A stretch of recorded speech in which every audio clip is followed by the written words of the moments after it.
Honorable members, Srimati Sulada Deo, you have 6 minutes.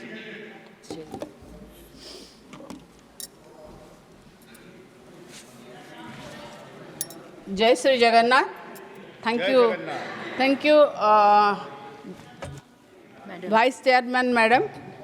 मुझे भारतीय वायुयान विधायक जो 2024 बोलने के लिए मौका देने के लिए, नाम चाहे कुछ भी हो, नाम बदलने से काम थोड़ी बदल जाता है. बिल्कुल सही बोला. सही. काम तो नहीं बदलता, क्योंकि आज देश की एक बहुत बड़ी आबादी जो एयरक्राफ्ट यूज़ करती है, उसको आप वायुयान बोलिए या पुष्प विमान बोलिए या उड़ा जहाज बोलिए, जो कुछ भी बोलिए, फाइनली हम लोग उसको जहाज एयरक्राफ्ट भी बोलेंगे और कुछ नहीं. फिर भी देखिए, जो इतने बड़ी आबादी है जो यूज़ कर रही है आज एयरक्राफ्ट को जाने आने के लिए, मगर सबसे बड़ा आबादी जो है, जो लोग आम आदमी हैं, जो जिनको हर किसी की इच्छा होता है कि मैं भी कभी फ्लाई करूं, मैं भी कभी फ्लाइट में बैठूं, मैं भी कभी एयरक्राफ्ट में जाऊं. होना भी चाहिए मैडम, क्योंकि हमारे देश के प्रधानमंत्री ने एक शब्द बोला था, एक वर्ड बोला था कि हवाई चप्पल पहनने वालों को भी हम हवाई जहाज़ में बैठाएंगे. मगर हवाई जहाज, आप अभी क्या आंकड़ा है कितने हवाई चप्पल पहनने वाले हवाई जहाज में चढ़े? क्योंकि सुनिए, आप कितना भी चिल्लाइए, जो सच है, अभी ब्रिजलाल ने बोला कि हवाई चप्पल वाले हवाई जहाज में बैठेंगे प्रधानमंत्री बोले थे.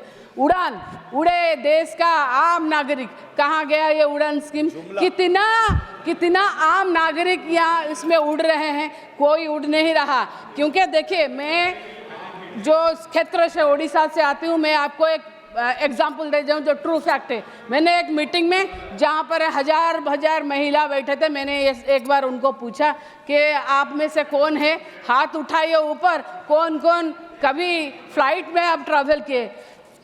2000 महिलाओं में से एक ही महिलाओं ने हाथ उठाया. मैंने बोला कि कहाँ गए थे, मैंने पूछा अच्छा आप कहाँ गए थे, तो उन्होंने क्या बोला, वो महिला ने, आप सुनिए, उन्होंने बोला हमको नवीन पटनायक जी ने SSG जो सेल्फ हेल्प ग्रुप होता है उनसे सिलेक्ट करके हमको दुबई भेजे थे.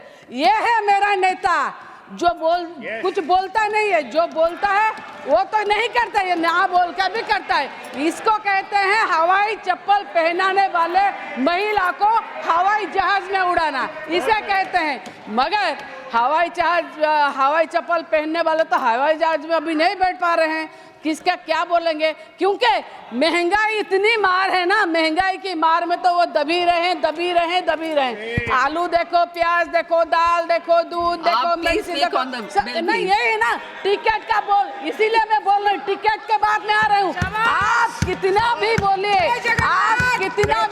कि चेंज हो रहा है, मगर देखे जो हवाई टिकट का है ना, इसको इतना प्राइवेटाइजेशन कर दिया गया है. जो क्या बोलते हैं, मेक माई ट्रिप में अलग रेट, बावन लहरी में अलग रेट, काउंटर पे अलग रेट, और जो रेट है उसको कोई नहीं. मैं खुद बोल रही हूँ, मैं नॉर्मल में एक इकोनॉमी क्लास में मैं आती hूँ भुवनेश्वर से दिल्ली तक, एक में मैंने 19,000 समथिंग किराया दिया 22 तारीख को, और 16 तारीख को मैंने 16,000 समथिंग किराया दिया. ये है, इसमें कौन गरीब ट्रैवल कर सकता है? ऐसा नहीं हो सकता. और एक बात है, देखिए फेयर अभी दोपहर में एक बात, दिन में, रात में, सब अलग देखेंगे तो कैसे होगा? ऐसे नहीं हो सकता, इक्वल नहीं है, और इसके ऊपर कंट्रोल होना चाहिए, तब तो जाके आम नागरिक उड़ेगा. कैसे उड़ेगा? और इसके ऊपर ना कोई किसी एजेंसी के ऊपर कंट्रोल नहीं है. आप एक काम कीजिए मैडम, मैं तो देखी हूँ कि बहुत सारे ऐसे टेक्निकल इशू आते हैं. मैं सीधे बात करती हूँ क्या, जब हम लोग फ्लाइट के बोर्ड करते हैं, उससे हम अभी MP है तो कोई प्रॉब्लम नहीं है, CISF वाले हमको कोई प्रोटोकॉल में ले आते हैं, मगर थोड़ा लेट हो भी जाए तो भी चलता है. मगर जो आम आदमी आता है ना, अगर उसका थोड़ा लेट हो जाए तो उसको बोर्डिंग के लिए नहीं मिलता. कहीं भी वो ट्रैफिक में फंस सकता है, कहीं प्रोटेस्ट में फंस सकता है, कहीं भी हो सकता है. मगर देखिए उसको क्या होता है ना, आप फ्लाइट डिले उड़ाए वो चलेगा, मगर एक जो पैसेंजर है वो डिले नहीं कर सकता। और आप फ्लाइट बोर्ड कर रहे हैं, घंटा 2 घंटा लेट हो रहा है और फ्लाइट में हमको सुनने मिलता है सॉरी फॉर द डिले। हम भी सॉरी बोल सकते हैं, उनके सॉरी और हमारे सॉरी में कोई डिफरेंस है क्या? वाड़ी है के? तो फिर उनके लिए कैसा है? ऐसा होना चाहिए कानून के सबके लिए बराबर, उनके लिए भी जो फ्लाइट जल्दी नहीं उड़ाते उनके लिए क्या करना चाहिए। और सिक्योरिटी पॉइंट ऑफ व्यू को देखा जाए तो मैडम हमारे उड़ीसा में क्या कहीं पर भी हमारे उड़ीसा में ये मैं आपको बोल रही हूँ 26 अगस्त को वहाँ पर देखिए फ्लाइट हमारे एयरपोर्ट के बाहर ये हमारे जो एक यहाँ के एक्स एमपी और एक हमारे मीडिया टाइकून है तथागत सतपथी जी, उन्होंने ट्वीट किया 26 अगस्त 2024 को क्या कि एयरपोर्ट के बाहर में एक जो व्हीकल जीपीएस ट्रैकर लगा होता है जिसका बैंक में यूज होता है, जो व्हीकल पैसा लाना आने के लिए, उसके गाड़ी में 80+ किलो सोना 200+ किलो सिल्वर जब्त हुआ। वो कहाँ से आ रहा था या कहाँ जा रहा था तो उसका कोई नहीं मिला आज तक। और देखे ना 80 किलो सोना ना वो कम के घट के 35 हो गया।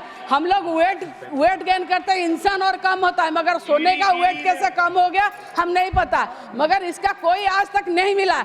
हो सकता है हम लोग तो, मैंने तो खुद बोला कि जगन्नाथ जी का रत्न भंडार खुला है और रत्न भंडार का गंती भी नहीं हुआ। और अभी कंक्लूड करते हैं, और हमारे जो एयरपोर्ट है उसको आप प्राइवेटाइजेशन कर रहे हैं। क्यों है प्राइवेटाइजेशन हो रहा है मैडम? किसके लिए हो रहा है? बिजू पटनायक इंटरनेशनल एयरपोर्ट को भी देखिए। हम लोगों में एक बात है, गांव में जो संपत्ति होता है ना माँ बाप का, उसको अगर बेटे संभाल नहीं सकते तो उनको नालायक बोलते हैं।